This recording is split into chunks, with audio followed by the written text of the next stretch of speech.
Drive थी particularly हमारी drive है जो ये प्रेशर हॉर्न लगाते हैं गाड़ियों में, उनके ख़िलाफ़ थी और ओवरलोड। और ये वो गाड़ियां हैं जो अभी तक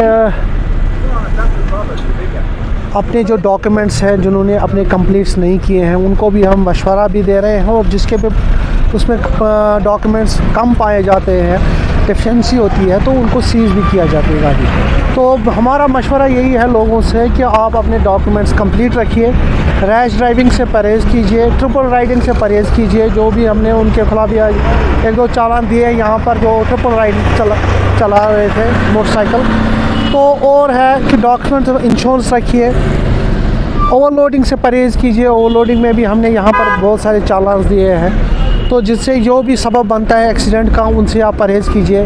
हम नहीं चाहते हैं कि लोगों का आपकी गलती से लोग किसी की शख्स को जानी या माली नुकसान हो, तो मेहरबानी करके इससे परहेज़ कीजिए, वायलेशन से दूर रहिए, अपने डॉक्यूमेंट्स कंप्लीट रखिए। ड्राइविंग लाइसेंस के बगैर कोई गाड़ी नहीं चलाएगा, उसकी गाड़ी सीज़ भी की जा सकती है। हाँ बिल्कुल, उनको as per motor vehicle act उनको विदिन 60 डेज़ वो गाड़ी अपने नाम पर करवानी चाहिए। तो बाकी अगर जिसने नहीं की है अभी भी लापरवाही से उसके ख़िलाफ़ भी कार्रवाई की जाएगी।